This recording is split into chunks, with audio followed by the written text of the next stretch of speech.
హన్మకొండలోని collector కార్యాలయం ఎదుట ఉద్రిక్తత నెలకొంది. పెండింగ్ లో ఉన్న ఫీజు రీయింబర్స్మెంట్ నగదు వెంటనే విడుదల చేయాలని ఏబీవీపీ విద్యార్థులు ఆందోళన చేపట్టారు. ఫీజు రీయింబర్స్మెంట్ విడుదల చేసే వరకు ఉద్యమం కొనసాగిస్తామని స్పష్టం చేశారు.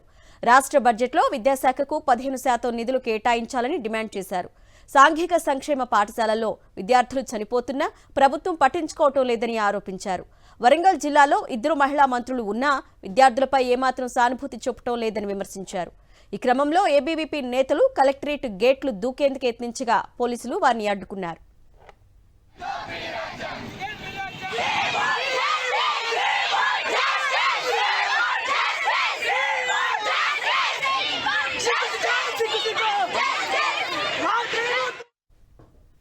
హన్మకొండలోని కలెక్టర్ కార్యాలయం ఎదుట ఉద్రిక్తత నెలకొంది. పెండింగ్ లో ఉన్న ఫీజు రీయింబర్స్మెంట్ నగదు వెంటనే విడుదల చేయాలని ఏబీవీపీ విద్యార్థులు ఆందోళన చేపట్టారు. ఫీజు రీయింబర్స్మెంట్ విడుదల చేసే వరకు ఉద్యమం కొనసాగిస్తామని స్పష్టం చేశారు. రాష్ట్ర బడ్జెట్లో విద్యాశాఖకు 15% నిధులు కేటాయించాలని డిమాండ్ చేశారు.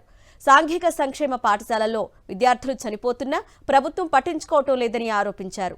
వరంగల్ జిల్లాలో 2 మహిళా మంత్రులు ఉన్నా విద్యార్థులపై ఏమాత్రం సానుభూతి చూపటం లేదని విమర్శించారు. ఈ క్రమంలో ఏబీవీపీ నేతలు కలెక్టరేట్ గేట్లు దూకేందుకు యత్నించగా పోలీసులు వారిని అడ్డుకున్నారు.